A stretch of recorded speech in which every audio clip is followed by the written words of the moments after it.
So what I'd like to talk about today is consciousness and a little bit about OBEs. Since I've written books about OBEs, and everybody knows I have, but what's the core element of OBEs? What makes it important to us? And that is, it's the exploration of consciousness. It's always about consciousness. And what's wild is that we use that word so much, don't we? Everybody talks about consciousness and awareness and perception, but yet we truly don't really know what consciousness, what is it? What truly is consciousness? How does it function? What's the big questions? Like, where do we come from and where are we going? It's all about the exploration of consciousness, because this is the only thing we are going to take with us. So it's the main thing that we have to develop throughout our lives. To look at it from a whole different perspective, many people don't really think of it this way, but right now, everyone sitting, all of us, everyone sitting in this room, we are all projecting our consciousness across the entire multi-dimensional universe as we sit here. We take this for granted.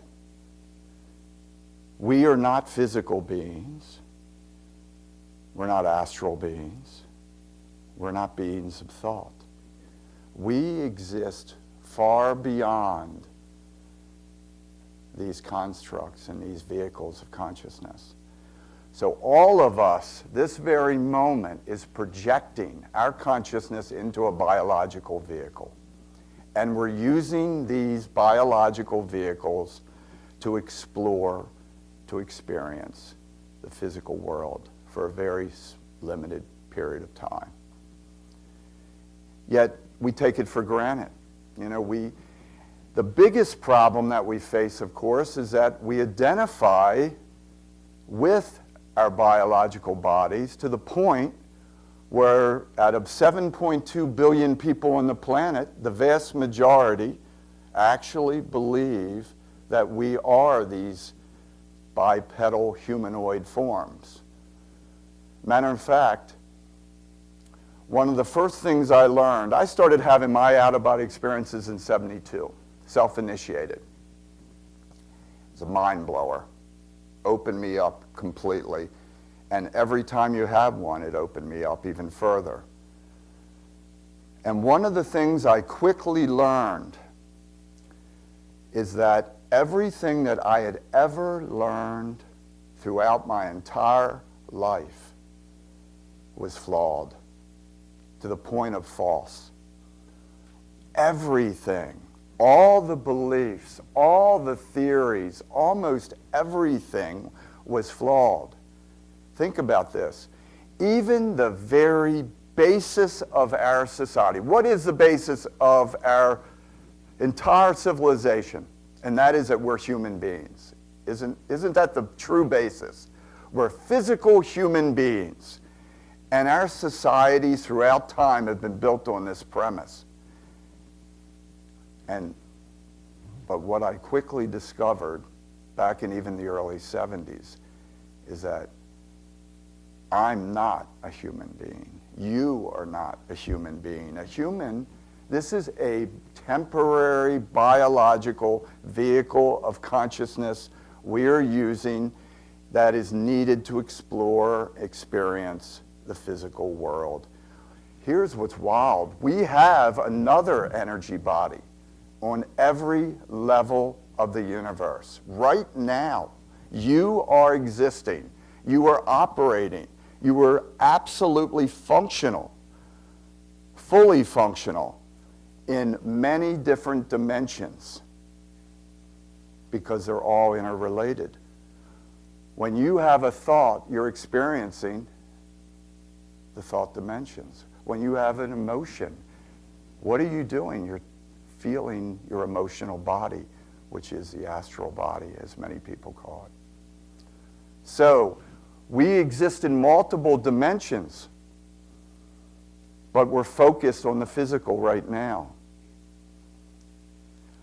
One of the great advantages of out-of-body experiences, and what Bob talks about extensively, is that we have to take the time and the effort to begin to break through the barriers. Because we carry, there's no external blocks that hold us back. We create the blocks by what we accept and believe in our own lives. And we do it from birth. And many people think, oh, well, I've gotten over those childhood conditioning and programming. And most of us feel that way.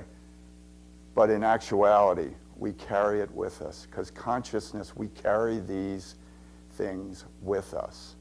When I was a young boy, I spent my first 6 years, in private Lutheran school. And I vividly remember being programmed severely about the doctrine of the church. I remember having to memorize the catechism as a small boy. I forget how it's 40 pages long to be confirmed. And some of you may remember this. I don't know how many of you had to do this. What is this but indoctrination of a belief system? What is the difference between me as a Lutheran boy being indoctrinated in the catechism and those boys, millions of them in Pakistan, memorizing the Quran? What's the difference, really? It's indoctrination is indoctrination is indoctrination. And we have all been, let's just say, influenced heavily by this. And we, unfortunately, we don't acknowledge it sometimes as we should. Because this childhood indoctrination is what often leads to the blocks that we encourage in our own exploration of consciousness. Because that's why we're here, right? What is the mainstay of the Monroe Institute but the exploration of consciousness? And who creates the blocks but us? And we have to acknowledge, we have to begin to dig deep within ourselves and begin to explore exactly where we come from and what we continue to believe. Because one of the most shocking things I've learned in my 41 years now, I've been having out-of-body experiences. For 20 years, I've been teaching extensively about it. And one of the first things I learned is that I had to let go of everything I had learned. When I begin a workshop, that's the first thing I say. You have to start looking at your own beliefs critically, because you, us, we create our own blocks by what we choose to believe. And it's a tough one, because when you give up these beliefs that we cling to so desperately, you feel like you're entering a void, and it's uncomfortable. You have to stretch. You have to go, whereas started like no man has gone beyond. It's scary. You have to give up all the stuff that you carry with you. And that's one of the keys to, I feel, the exploration of consciousness, and one that's seldom talked about, because it's a sensitive subject. This is not a matter of what's right and what's wrong, what's good and bad. It's a matter of clearing the path for yourself. I'll give you an example. I once did a workshop, a 3-day workshop, and this is typical. I get invited to a lot of different kinds of groups, and I'm using this as an example. Very intense group, very much in their minds, explorers of consciousness, just like there's thousands of groups around the world that are exploring consciousness in their own way. Here I arrive, and I find out, I try to get a feel who because I'm always sponsored by someone. I don't arrange anything. Then people ask me, I say, I decide, and I go. So I try to get a feel from my sponsor, and I quickly find out that my sponsor, the group, are born-again Christians, which is a little bit out of the norm for me. to put it mildly. But there's a twist to this that is really gets a little unusual. They're also Hindu devotees who chant the names of God, the Hindu names of God, throughout the day and in the morning very early, because I know they woke me up every morning chanting the names of God. The point is,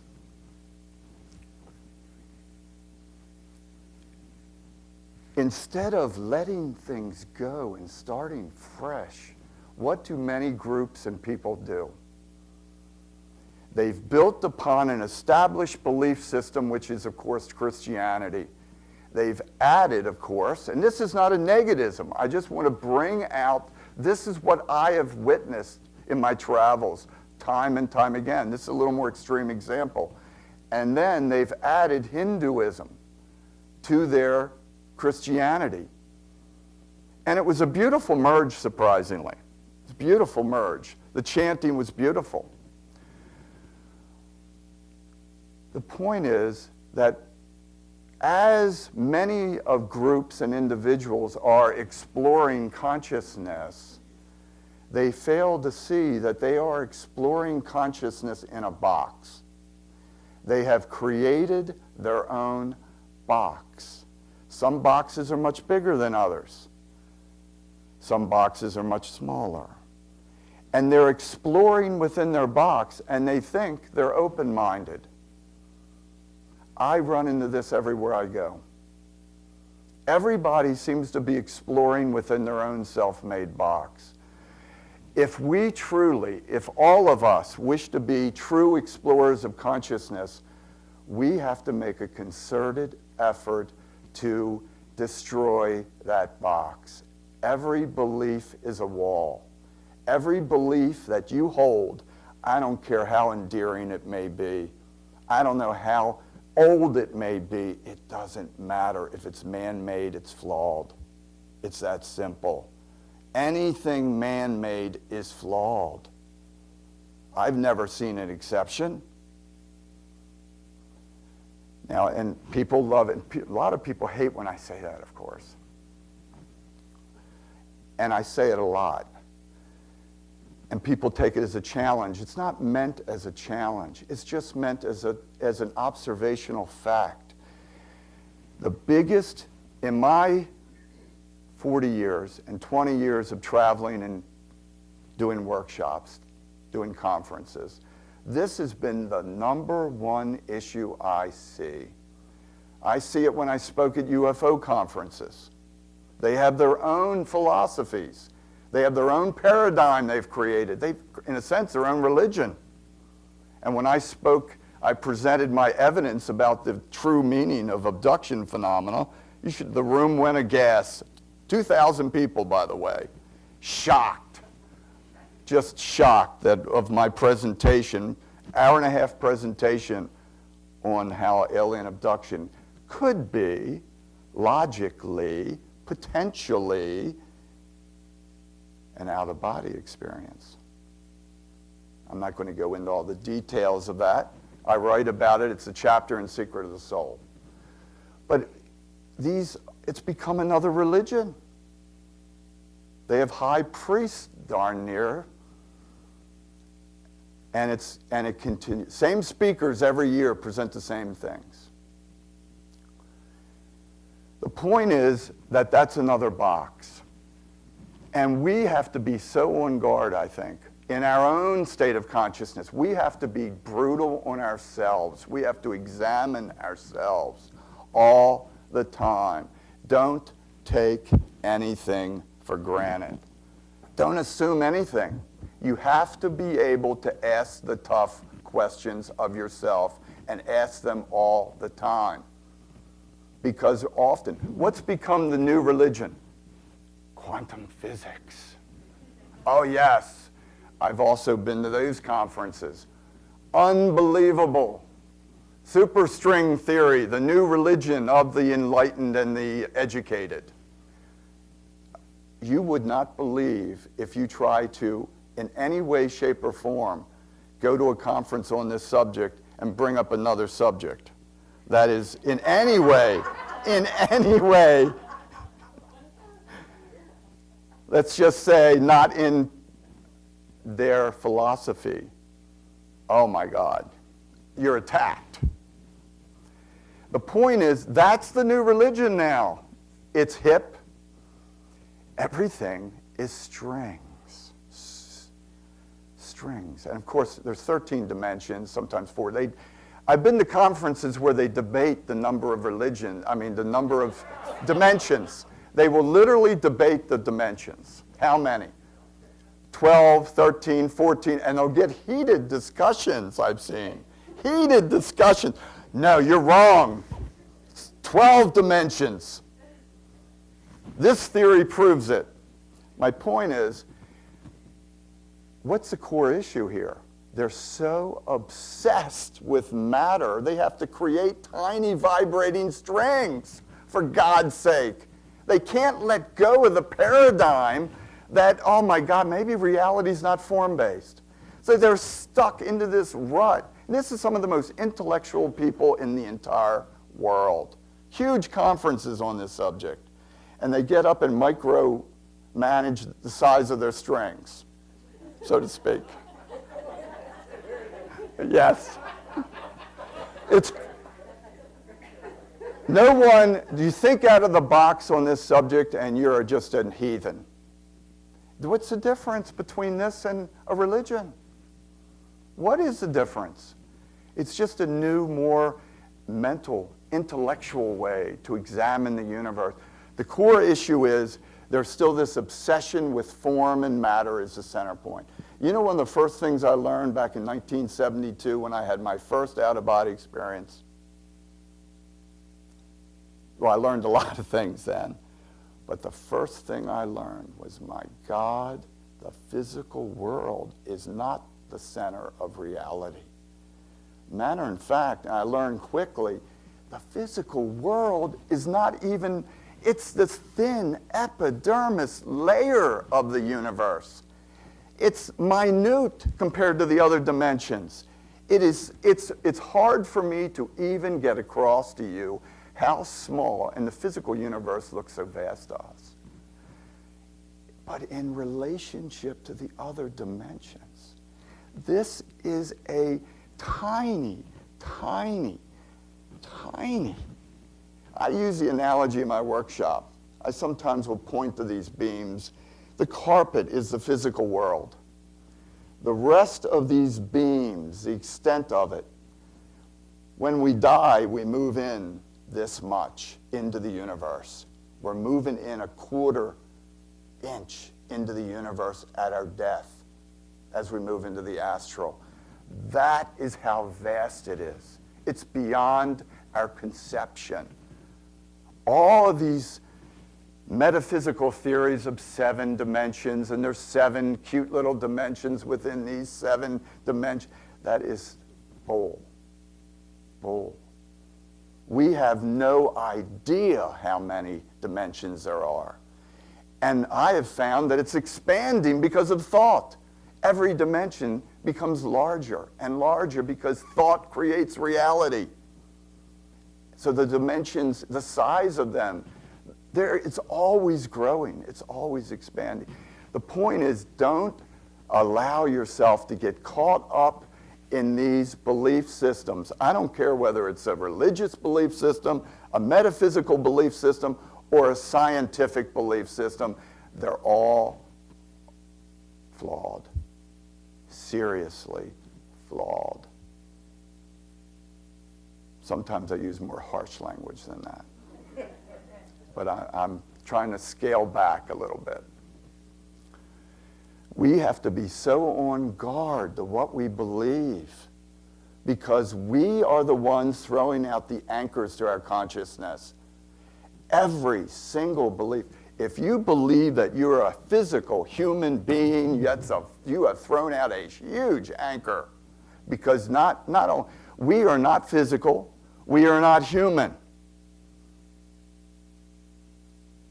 It's that simple.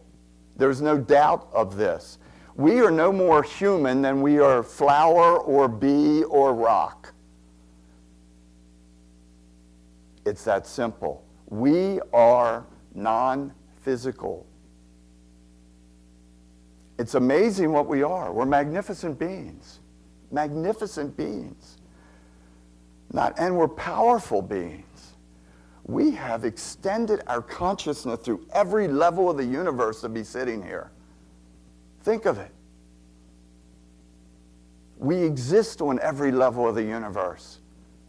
We exist beyond time, beyond space. It's amazing who we are and what we are. We exist beyond our concepts of linear motion and linear time. And we create our reality on every single level of the universe. We do.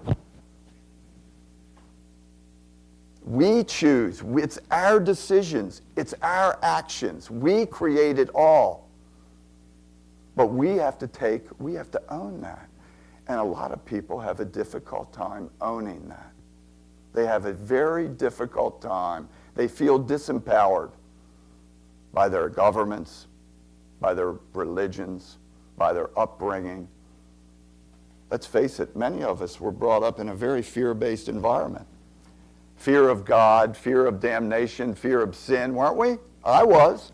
I admit it. My God, there was a fear for everything. And I'm not even Catholic. My God, take it to another level if you're Catholic. And I'm not trying to make fun of anything. I'm just making a point. It's on us. And the first big step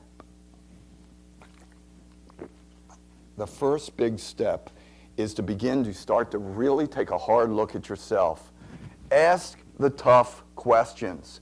Do you believe these things? Do you believe that you're a male or a female? That's a block, believe it or not. Because we're neither of these things. It's a temporary vehicle of consciousness we're using. Very temporary. Very temporarily. Do you believe that you are a form-based being? Do you believe that reality is three-dimensional? This one is. Yes. It doesn't. But I just made it clear that this is just the outer epidermis of the universe. All of these things are false. Do you believe that the physical world is an effective baseline for even determining the nature of reality? No, it is not.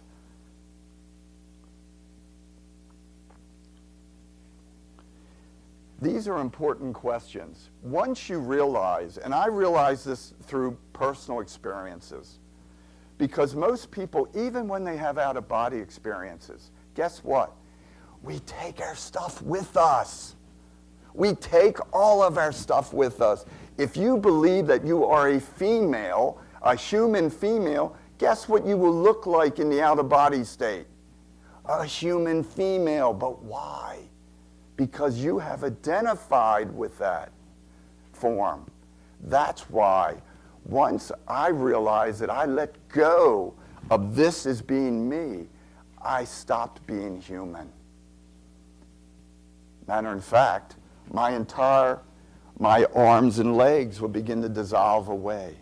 I would become very quickly like a teardrop of consciousness, then a globe, for lack of a better word, of consciousness. Then my vision would be 360 degrees. I would give up this animal vision. Because how even we perceive now, we perceive like animals. This is not us. This is a vehicle that we have identified with to such a degree that we have incorporated all the limits of this animal body. And what's sad is that most people carry the animal body with them, even into their out-of-body states, because they know all the books talk about it. Everybody's walking around. Bob's one of the few that wrote books that went beyond that, where he's a point of consciousness traveling. But most of the hundreds of books there, people continue to think they are humanoids. So they limit themselves. In other words, everything that we carry with us now, we will carry with us not only now, but into the afterlife. That's why this stuff is so important, because our journey is just beginning. It's just beginning. We're children. We're children just beginning the journey. A lot of people feel that when we make this transition we call death, that we go home. I have some bad news for you. It's a little shocking, but as some of you know that's listened, I do an entire presentation on this topic. I've written an entire book on this topic, trying to make it clear what I've experienced. Death it's like the page of a book turning. But we have to ask everything because we have accepted the flawed assumptions. You must question everything and assume nothing. Question everything and everybody, including me. When I do a workshop, I tell people that. Don't accept anything I say. Find out for yourself. Find out for yourself, because that's the only way you will ever know. And you have to know from experience. You have to develop your ability so you can expand your own potential to explore your multidimensional self. But the journey does not stop. I like to address this real quickly, if I can. It's difficult because I do an hour presentation on this subject alone. But what's this continuation? And by the way, the continuation of consciousness at death. What is this? What happens? Death is nothing more of the transfer of consciousness from our outer dense vehicle of consciousness to our less dense vehicle of consciousness. For most people, that will be what is commonly called their astral body. Some people call it their second body. Many people feel that they go to the soul level. That is not what I and hundreds of other people have observed. Most people are too identified with their physical humanoid form. They're locked into a paradigm that this is reality. Because each person limits themselves. They go to the reality that resonates with them. And we carry our complete state of consciousness with us. You don't become enlightened just because you died. The ignorant remain ignorant. The bigots remain bigots. They just have a different energy body. And they go to a reality that resonates with them. This is an important subject because this is the way that all of us will be moving. We're all moving beyond the body. The reason why out-of-body exploration, I feel, is so critically important is because it is our evolutionary path. This is not some theoretical thing that you can explore or may want to, and I've had people come up to me, one day I'm going to explore that subject that you write about.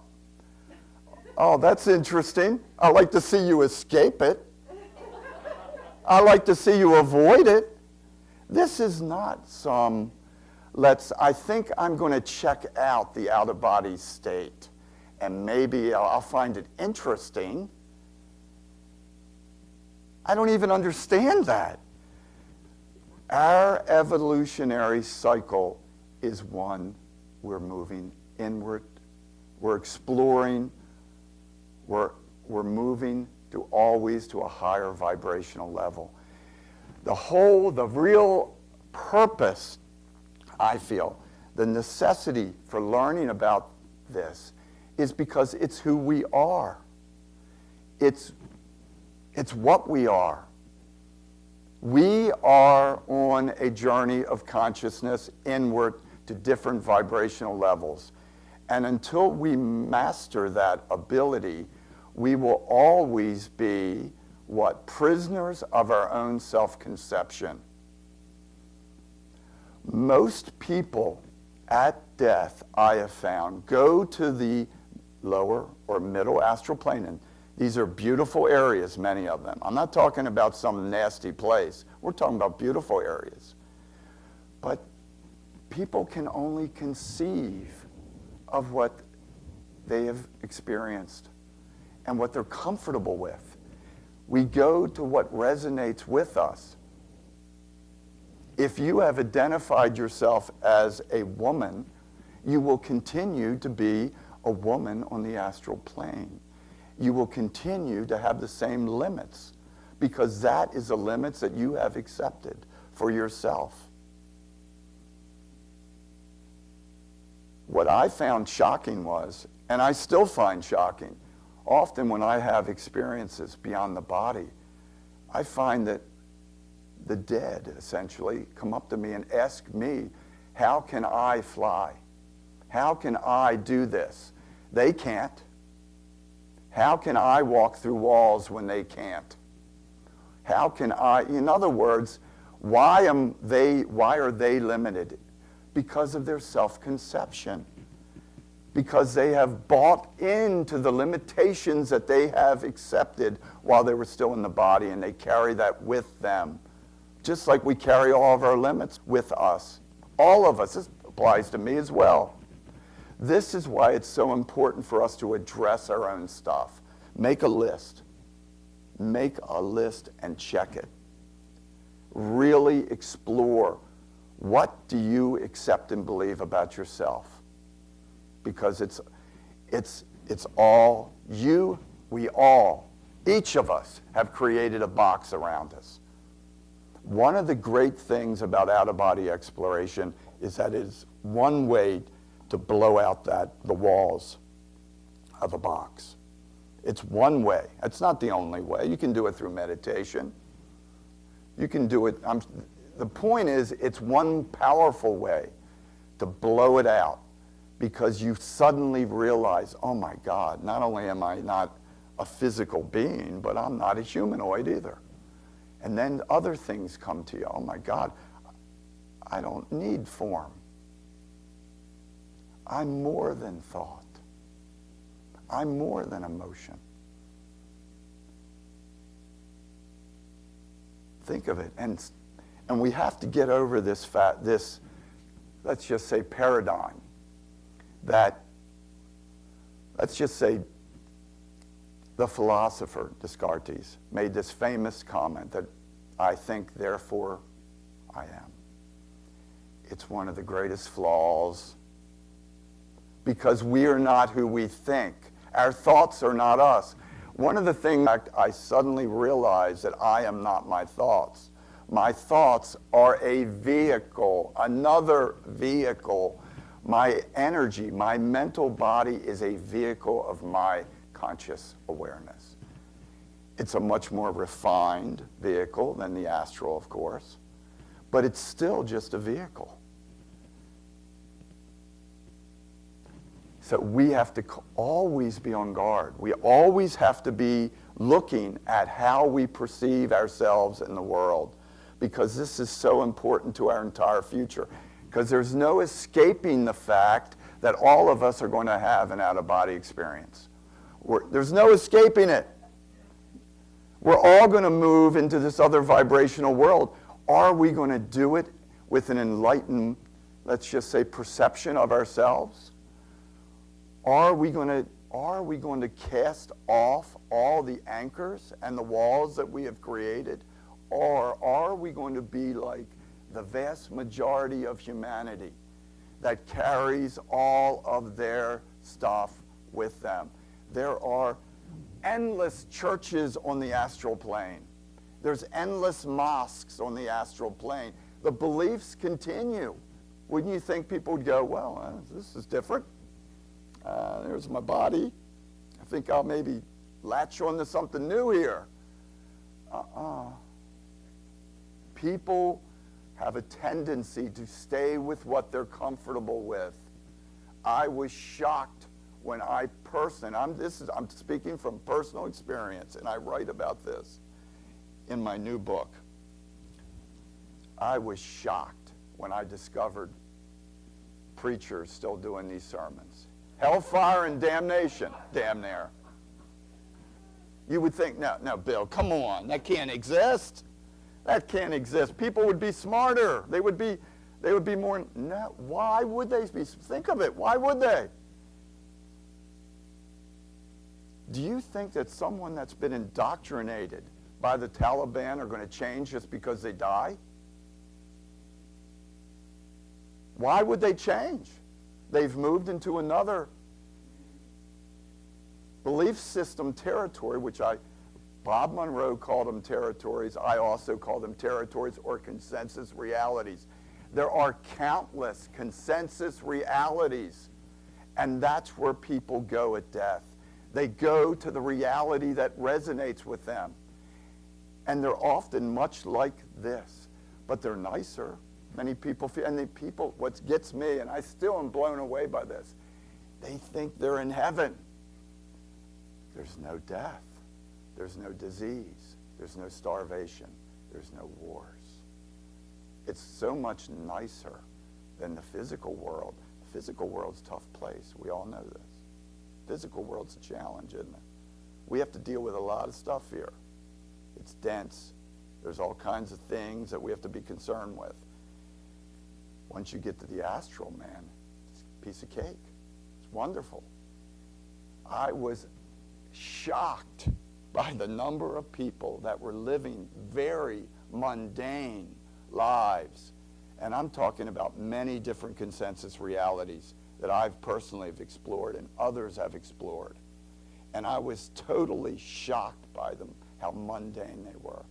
And how things didn't change as much as I would have thought they would have. I once had an out-of-body experience. I lived in China for 4 years, communist China. And I had many out-of-body experiences while living in China. And everybody lives in a high-rise. I was in Shanghai. I would have an out-of-body experience in Shanghai, and the dead around the Shanghai area are living just like they are in the physical world, in their high-rise condos, eating their noodles. Swear, that's what I witnessed. I was blown away for a while. I thought I was observing the physical counterpart because it takes a while to get used to your perception. Remember, you don't have eyes or ears when you leave your body. Your mind creates these vehicles, these tools of perception. You always have to remember that. There are no eyes, there's no ears. There's no verbalization like we're doing with basically language. Its thought is transferred. And it took me a while to realize I thought I was observing the physical world until somebody come up to me and saw me and started to communicate, which was surprisingly elegant. There was no block. They were Chinese. I'm not Chinese, but we understood each other perfectly, which is the way it is. It's always nonverbal. Very elegant, very elegant. And then I asked them, I was just curious, are you physical? Are you oh, no. But they were living exactly the way the Chinese people live in the physical body. And they're no different than any other society. And there's countless millions of these consensus realities because people they take their stuff with them. They take it with them and they create, or they assimilate is a better word, into a reality that's comfortable and resonates with them. And this is what all of us have done for possibly hundreds of incarnations. Think about it. It's shocking. This leads me to an interesting point. We have done the same thing. I have done the same thing. We have to get to the point where we realize that we are the creative force, that we are non-physical spiritual beings that create our reality, that we're not just a hunk of form, of flesh, that we have the capacity to be so much more. Because we will be the ones that limit ourselves. One of the most shocking things that I've learned is this. And that is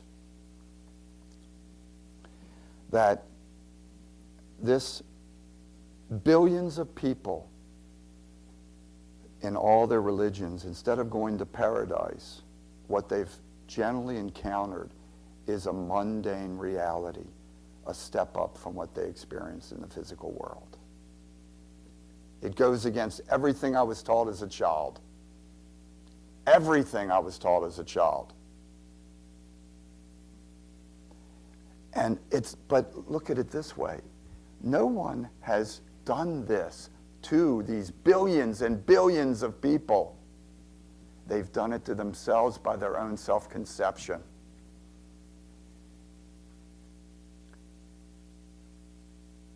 And since we're immortal, the time it takes for us to awaken to this situation is meaningless. We are immortal. If it takes 1,000,000 years, what difference does it take? What difference does it make? But we have decisions that we have a choice all the time. Today we have a choice of how to proceed, how we're going to look at ourselves, how seriously are we going to take this exploration of consciousness. Everybody's talking about it. Isn't it? Everybody's talking about consciousness and exploring consciousness. The problem is that everybody's carrying their box with them and they're exploring in their little box. You know, another thing I learned, and I can speak on this with some authority since I've done surveys of over 18,000 people. The vast majority of people that have out-of-body experiences never leave their house. My God, you got to be kidding me. Oh, my God. I was like in tears almost. Now, granted, it took me a while to get over it, too. I used to walk through the wall, put my hand through the wall, put my head through the wall, because you think you're physical when I was starting out in the early 70s. But eventually I learned that I'm more than this. I'm more than this form, this vehicle. That's one of the things I try to get across in my workshops about going beyond just our surrounding. The reason is people are comfortable. They're fearful. Why? Because the indoctrination goes with you. Remember I brought up this part about my childhood indoctrination, your childhood indoctrination. That's in our subconscious mind. We have to work on this stuff. It doesn't, just because consciously you could sit there and say, well, Bill, I've overcome that. Nuh-uh. It is in your subconscious mind. And that's where we have to dig it out. And you do that often through deep trance states, through deep meditation, through OBEs. During these experiences, that's why people confront their own fears. That's why when people in shamanic ceremonies, and I've done my share of them, that's why people have snakes running up their legs when they go into trance. When you're in a shamanic, I've been to Peru, I've done all kinds of ceremonies with shaman. And you'll see people brushing their legs in trance state. What are they doing? Snakes are coming up their legs. Spiders are coming up their legs. What's happening? Their subconscious fears are coming to the surface. It's universal. This is not about just us. This is a worldwide phenomenon. As we go deeper into ourselves, we will begin to access our own stuff. And then we have to deal with our own stuff. Nothing external, no amount of praying is going to get rid of our own stuff we carry. We have to take control because we are the creators. And a lot of people don't want to hear that. They don't want to hear that they're in total control. That's scary. They want some external belief system to save them. They want some, cute little angel to come down and with Tinkerbell wings and carry them away. That's not the reality. It's an illusion, or what Buddha would say, illusions. We have to grow up and confront the nature of what we are, and we're magnificent. We're magnificent, creative, powerful, spiritual beings. We create our reality, and we have to take total control. You can't look to any other place but within yourself for the answers. And you have to begin to depend on yourself for that. Because as long as you look to another, and I'm talking about books, teachers, I don't care what it is external, philosophies, oh my God, philosophies. Everybody has a philosophy, don't they? And what's wild is that they all become attached to their philosophies. All philosophies are flawed. Why waste our time? The only true philosophy that matters is a philosophy of self-exploration. That, if you want to call that a philosophy, and I don't. That is the only thing that matters. Every philosophy, people just fill themselves with junk. Junk. I don't care whether it's quantum physics, quantum gravity, or New Age philosophies. Everyone is flawed.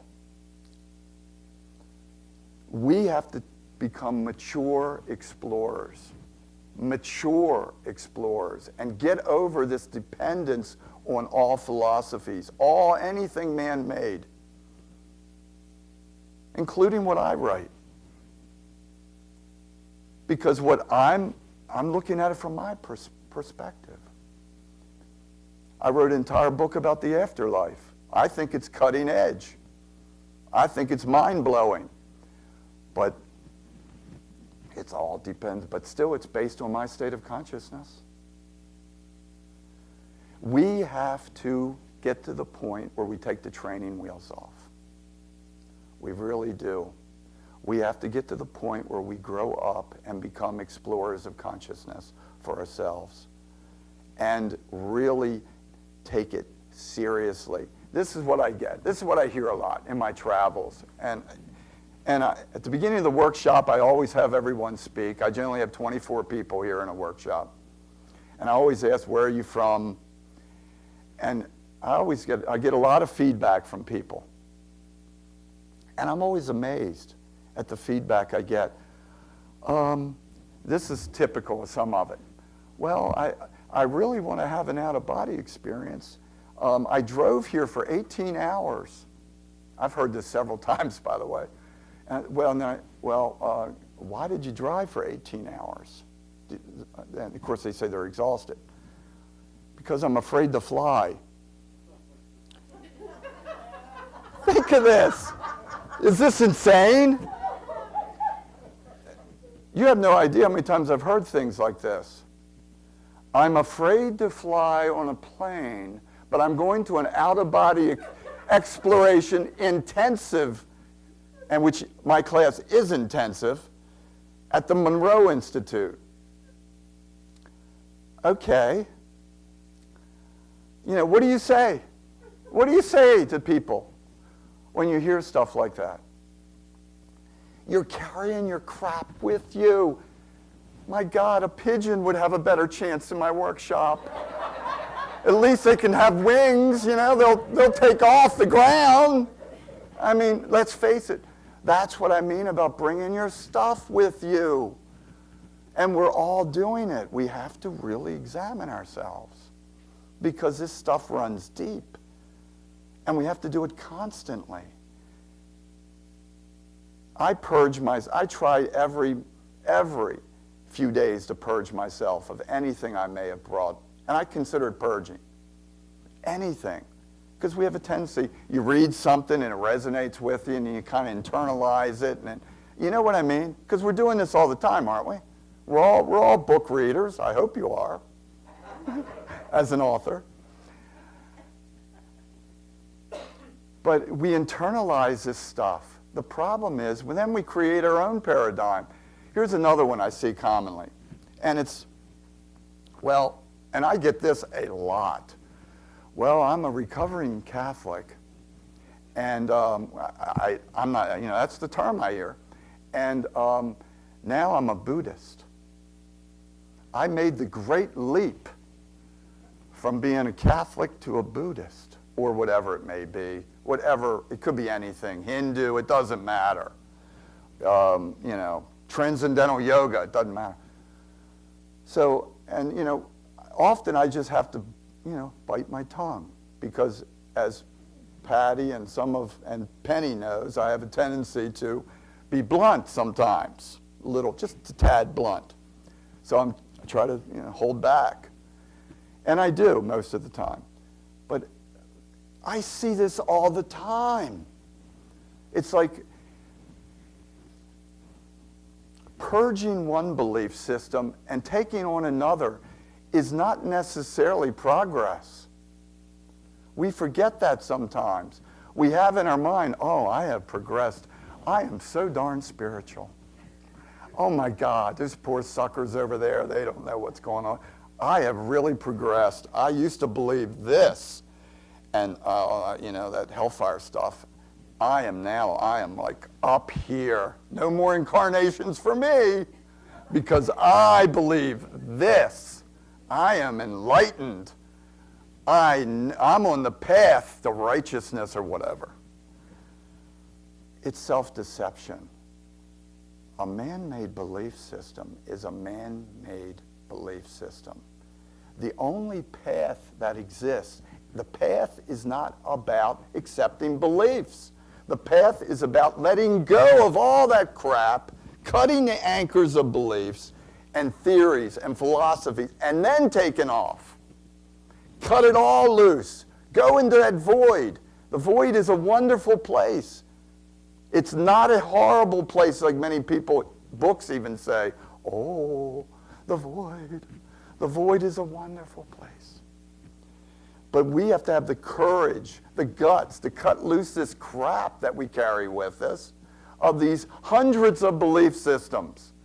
Yes, some belief systems are maybe a tad more interesting than others, but the bottom line is they are all made and manipulated by human consciousness. They're all flawed. So there's only one path, and guess what that path is? You are it. There's only one path, and it's within you. There's no external path. You are it. When you go into a deep state of meditation, that's when you begin maybe to get into that, where you start to go in, let go of the analytical mind, let go of the crap, and start to go inward beyond all that monkey mind stuff, beyond all the philosophies, and begin to go inward, whether it be through deep meditation or through out-of-body exploration. The path is a multidimensional path within us. We are the path. There's no path external to us. There never will be, there never was a path external to us. We are the eternal path. And it's all within us because we are it. We exist in every dimension of the universe. And the path is inward through us. During an out-of-body experience, and I challenge you to do this, you can actually leave your body, move away from your body, and just demand to go to your higher self. You can demand to go inward. You can demand to go next level now, next level now, next level now, or higher self now. You can demand to go inward, and it's always inward. Even the term out of body is a very flawed term.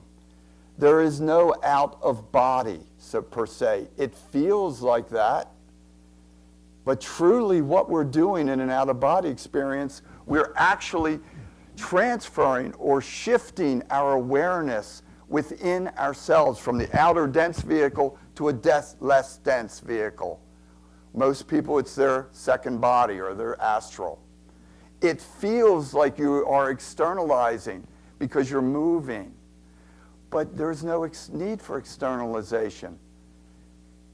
Yogis, for thousands of years, have been having out-of-body experiences without leaving their body.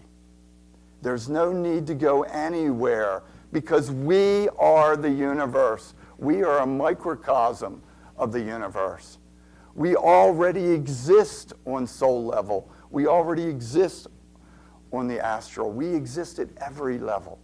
It's a matter of us awakening and exploring ourselves.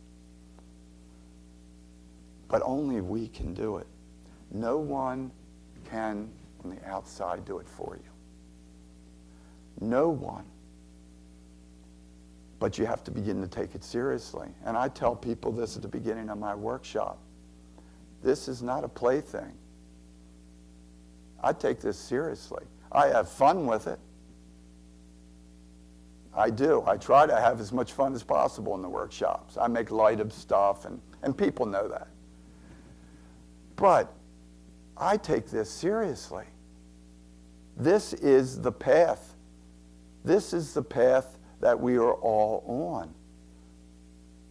And if we don't, we will end up like billions of people have throughout history.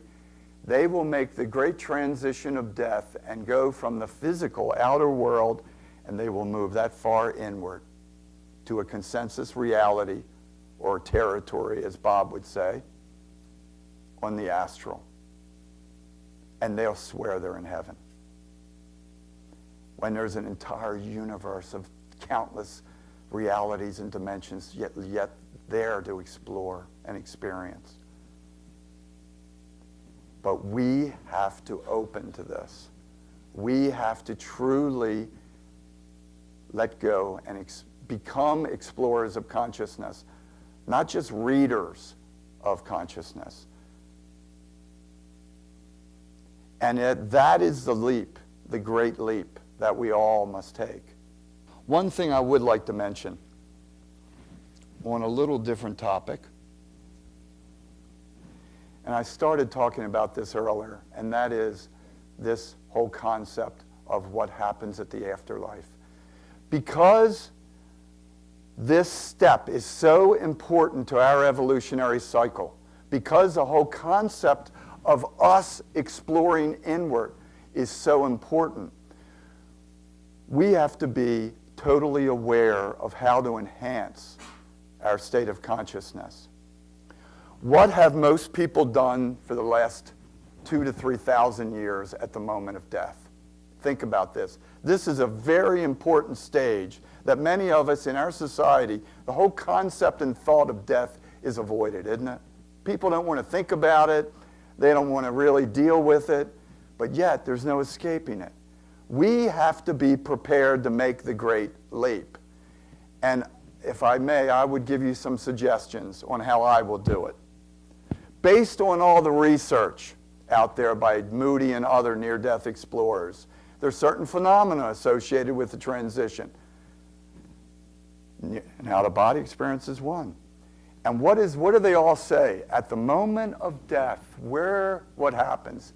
We're reunited with our loved ones, and it's a joyous moment, is it not? All the books say it.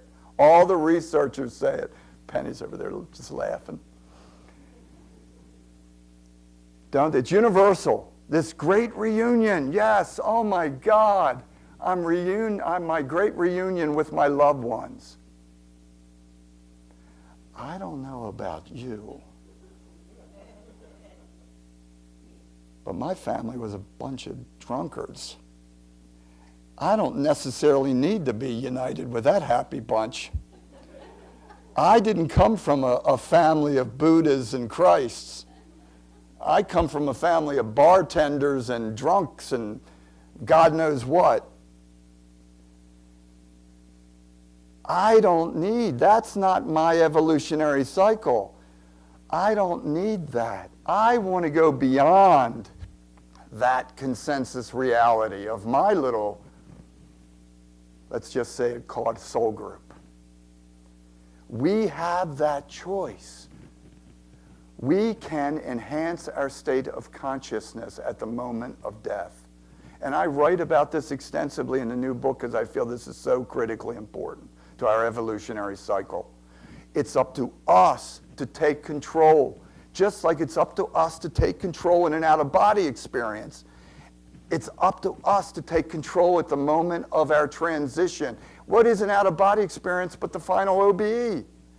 We have the power to take control of that. We have the power to enhance our state of consciousness and go beyond the consensus realities of the astral. Now, if you wish to reunite with your family, that's fine. That's your call. I do not. So my call, at the moment of death, what I'm going to do is essentially chant a powerful affirmation. Now I go to my higher self. Higher self now. Higher self now. Higher self now. I will attempt to go to the highest vibrational level that I can possibly achieve at the transition we call death. I'm not going to be content to be reunited with my previous associates, because that's what they are. The point is, and think of this. What are most people, lately my wife is a hospice worker, and I get a lot of feedback about this. My God, most people are more concerned about the flowers around the person than they are the darn state of consciousness they're in at the transition point. They're already bickering over who's going to get what in the will, aren't they? Let's face it. It's sad. In our society, where do most people end up? 1,000 years ago, everybody was at home. Now, where do people end up? Let's be brutally honest about it. We end up in institutions. Some of them are nice. I'm not being derogatory. This is just the raw facts. We end up in institutions surrounded by people that are strangers, and they pump us full of drugs because it's all about physical comfort. Isn't this the truth? It's just the truth.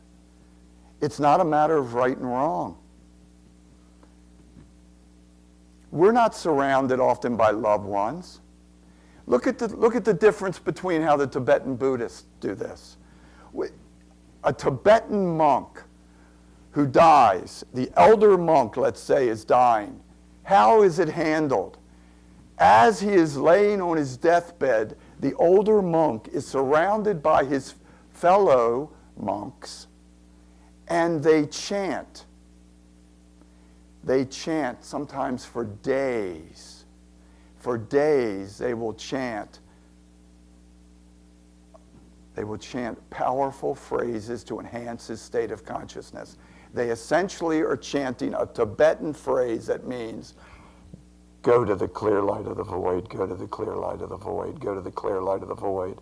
That's what they chant. What are they saying? What is the clear light of the void in Tibetan Buddhism?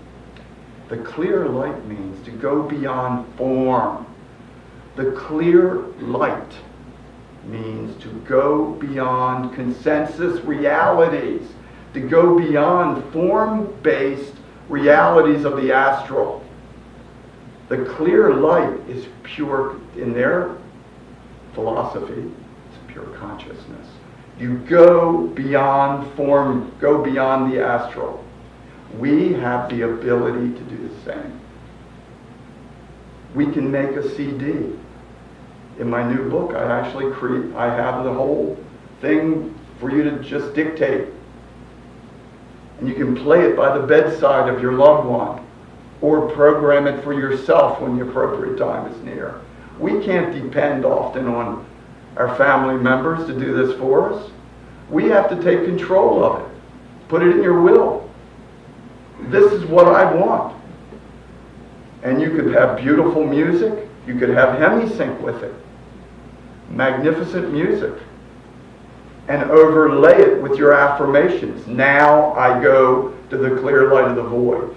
In more modern terminology, on what I would use, would be go to your higher self now.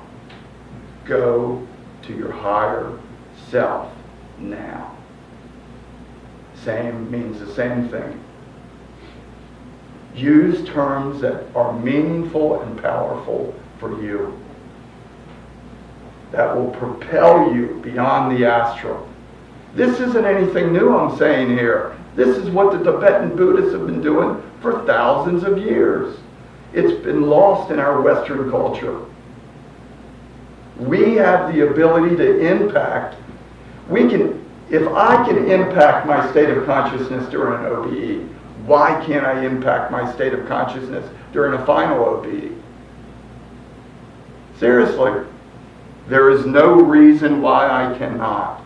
The problem is people don't know this. They lay there waiting for the end, and what's their mindset? Fear, hope. They hope that and I've heard this.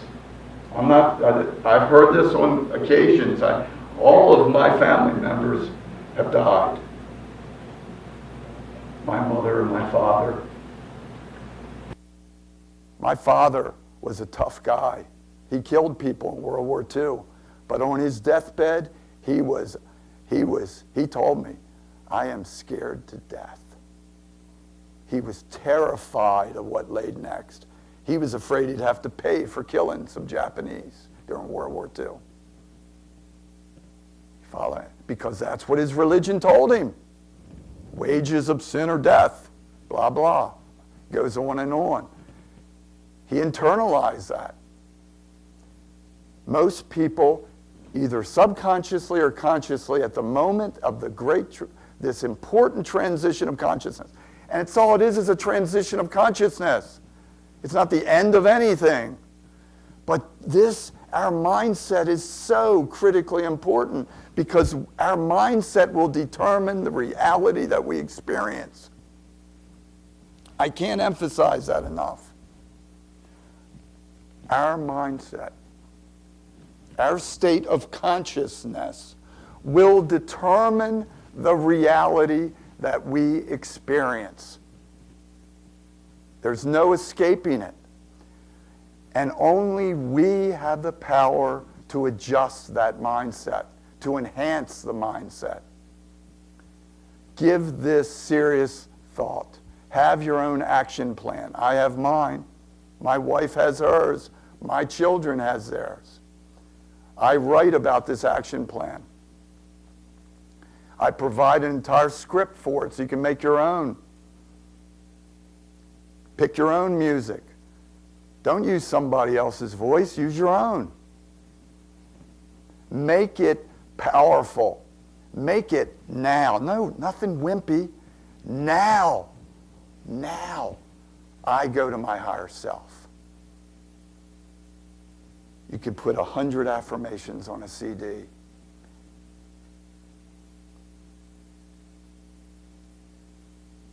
You take control over the amount of drugs you use. We have control over that. People forget that. I want to control the amount of, if I'm on morphine, I want to control it. I don't want to be out, totally out. I want to be as conscious as possible.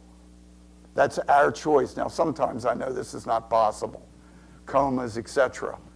But it's all about trying to take as much control over your personal reality at every step in your life. Every step, including that step. Because death is just the beginning. Just the beginning of our journey. That's what's amazing. It's wild. It's exciting. Because we continue. And only we create the limits. So it means there are no limits. It's important that we begin to acknowledge it. And don't allow anyone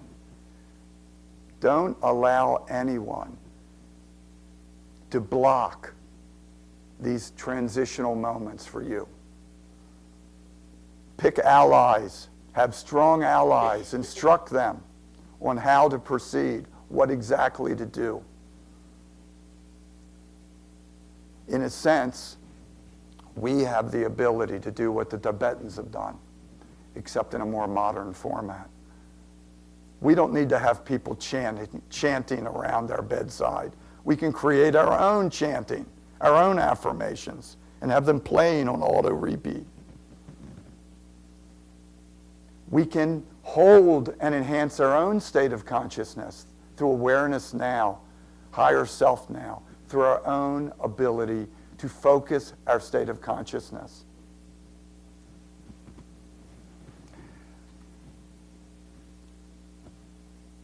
I was going to do a little technique, but I think we're running out of time. This is important stuff because there's no escaping it. There is no escaping the fact that we will move beyond the body. It's all in how we do it. And this has become, I feel, now the central point. Because we have been here before. We've done this before. Most of us have been here many times before. And we have to make those important decisions. It's so critical. Also, since I only have a few minutes left, I'd like to share with you, I was going to do a technique, but we're running out of time. There's so many different methods that we can use to explore beyond, to expand our state of consciousness. I write about 40 different methods in my books. But keep in mind that different approaches will resonate for different people. And this is really important because I think I get a lot of feedback from all over the world. A lot of feedback. And I think this is probably one of the most common things that I run into. People often will latch on to one technique because it's all they know. For instance, the target technique, very popular, where you select a series of targets and you imagine yourself walking to these targets. My first out-of-body experience occurred in '72 using the target technique. And I've been teaching it for over 20 years. And it's effective, but it's generally more effective for people that have visual skills. Approximately a third of us have difficulty with that. So when you do determine and you wish to explore this topic, look at what your strengths are. Some people are more tactile. Some people will resonate with affirmations. Then use that. If you visualize well, then the target technique can be extremely effective. So be aware of this because it's very important to become knowledgeable and to select the proper approach that's ideal for your state of consciousness and your personal skills. This is I find to be extremely important. In closing, I'd like to just emphasize the fact that I think it's, especially today, it's so critically important that we become our own explorers of consciousness and not just readers of consciousness. Because I see an awful lot of that. Everybody's going from book to book. I've been around for a long time, and every few months there's a new it book. People hop from book to book to book. This is it. This is it. It's never to be found in the external world. I'm probably the only author that would say this. You have to develop your own inner exploration process and then pursue it. And it takes determination. It takes perseverance. It does. For many people, this is not easy. It all depends on the individual. Some people, it takes them a year to have a breakthrough. Some people, it takes just a couple days. But you have to start somewhere. And it's important to just begin to do it. Fit it into your schedule. Believe me, it only takes a half an hour a day to do either a meditation technique or an out-of-body exploration technique.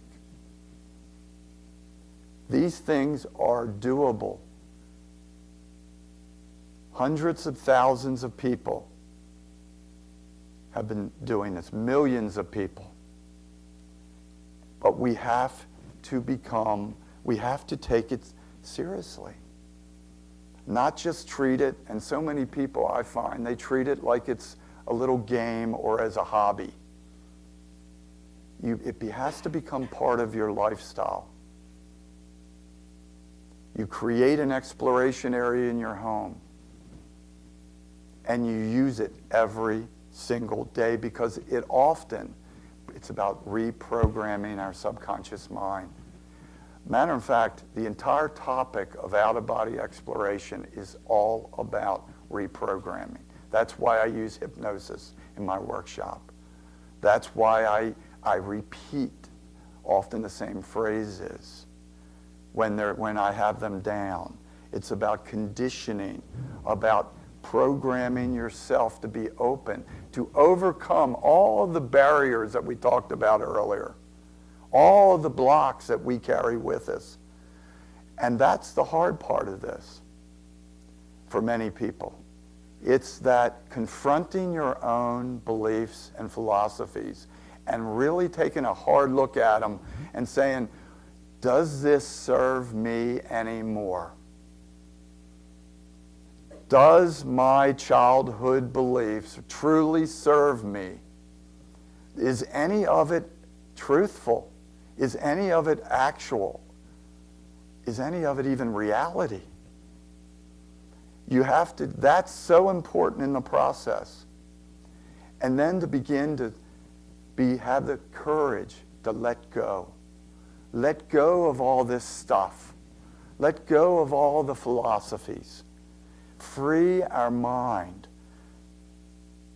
Only then can we truly connect with our spiritual self. Only then can we break through all the crap that we've carried with us from our childhood. And it's always on us.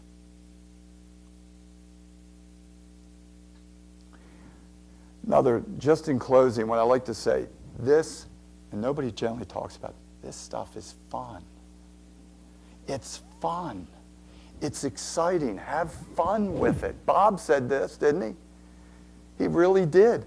It's every time I have an OBE, I feel like Christopher Columbus, or even more. It's incredibly exciting.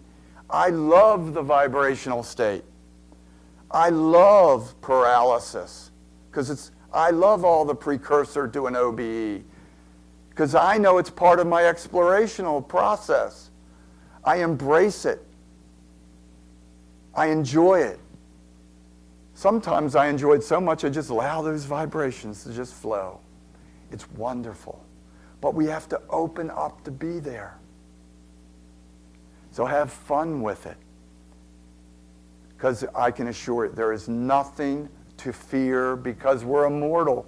How can an immortal have any fear? Nothing can harm us. I often say this little line about during World War II, no one died. No one has ever died in the history because we're always continuing.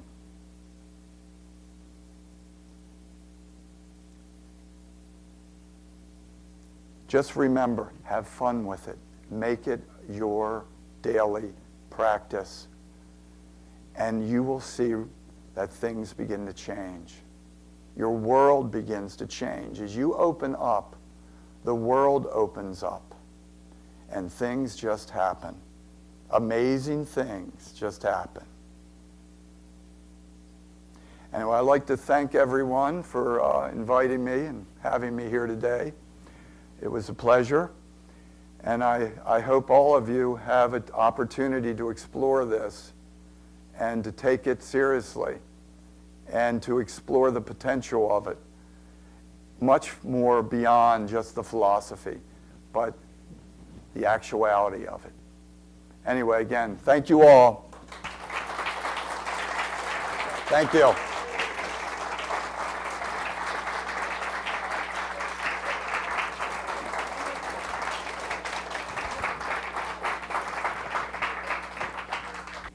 Okay, sure.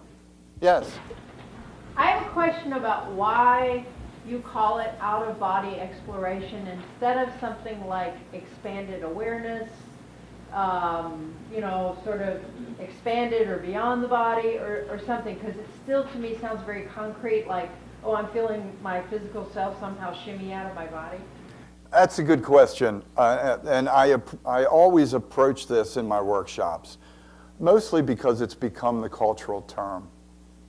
When I started having experiences, they were astral projections. The term out of body didn't even exist. It's just people can identify with the term. I make it very clear at the beginning of my workshop that this is far more than this concept of shimmering or as you said, moving out of your body. It's more about expanded awareness. It's more about moving inward into higher levels within yourself. And that's how I teach it, and that's how I present it. It's more about perception and understanding. When I started doing workshops 20 years ago, actually it's been longer than that, they were called astral projection workshops. It's a semantics thing more than anything. Yeah, I think of it as, I'm doing it all the time. Yes, we all are. And I agree, it does kind of put it in a box, but people identify with it. And I would love to change the title, my subtitle of my first book, but it's almost 18 years old now, and Harper won't go for that. I've actually asked. So it's strictly perception. Anyone else like to ask a quick question? Yes. You mentioned several times, you mentioned my new book. Is your new book in physical reality yet? Yes. Now it's you. It's Adventures in the Afterlife. I'll have to pay you later for that. Yeah, that's the new book. It was just released. To me, it's just released because it was just in Kindle just a few months ago. It's an examination. Yeah, they have it at the bookstore. I had cancer, stage 4 cancer of the tonsils back in March of 2011. Actually, I discovered it right after doing a workshop here. And that really shifted my attention. I was actually writing another book completely, but I started to have some experiences, and this shifted my entire mindset into the importance of the afterlife and our continuing. The afterlife is a bad term. It's about our continuing journey of consciousness. That's truly what it is. It's like all terms out there. They're very limiting. And that's what I tried to address, this multidimensional reality and how we move from energy level and consensus reality to consensus reality, and how we shift our state of consciousness beyond the body. In other words, I talk about schools. You know, like Monroe Institute is a school of training. You know what's wild? These schools, countless of these schools exist on the astral. More than I can count. This is just a physical representation of other schools that exist on the astral. You know and I didn't have a chance to cover this, but I will briefly. What's really wild, people come to the Monroe Institute to learn techniques, sometimes, like in my class, to move beyond the body. What's wild, the same classes are taught on the astral, and people are learning how to move beyond the astral body and move to their next energy level. It's true. I've witnessed it. I've seen it. I've been part of it. And there's many of these schools. I'm sure Bob probably is part of the teaching of this right now. These schools continue level upon level because it's all part of our evolutionary cycle to explore further inward. So the Monroe Institute, in a sense, continues on every level of reality in its own way. Of course, it's not called that per se, but the point is that there's many of these schools of consciousness are used because everybody wants to go further. It's all part of the evolution of consciousness. Yes? I have a fun fantasy that subscribes to the Disney World School of Afterlife, which is I want to be able to just sort of cherry pick all the experiences that are very difficult to deal with here at the density level, from the point of view of, I know it's not real, but it'll be fun. And, you know, it sort of seems like it'd be great to be able to just do that for a long time. There's also this sort of school of thought that floats around of, you know, a sense of urgency about continuing on our evolutionary path, and somehow that seems like, well, does it really matter? There's no time, blah, blah, blah. You know, I'm just throwing this whole thing out as in a glob to see, you know, what has been your experience in terms of that notion of, yes, we're all evolving. There's no way to stop it. It's just what's happening. But what's the sense of urgency about that? Or is there even one in a bigger picture, or is that still just on an individual level? Well, it's a good question. I think the sense of urgency depends on the individual. Since we're immortal, there is no real urgency, is there? There really isn't. We create the urgency. Each of us. That's our decision whether we want to make this an urgent exploration or be like the 7 billion people that are fine with just, let's play the game of reincarnation and see where it goes. Either way is fine. We're immortal. And what's interesting too is that and many people don't think of this, the very act of being in a body is part of this evolutionary journey, because we are expanding our state of consciousness through all these levels. The very act of being born, is part of this training. Because this expansion of consciousness through multiple levels of the universe, I've found. But we create the urgency.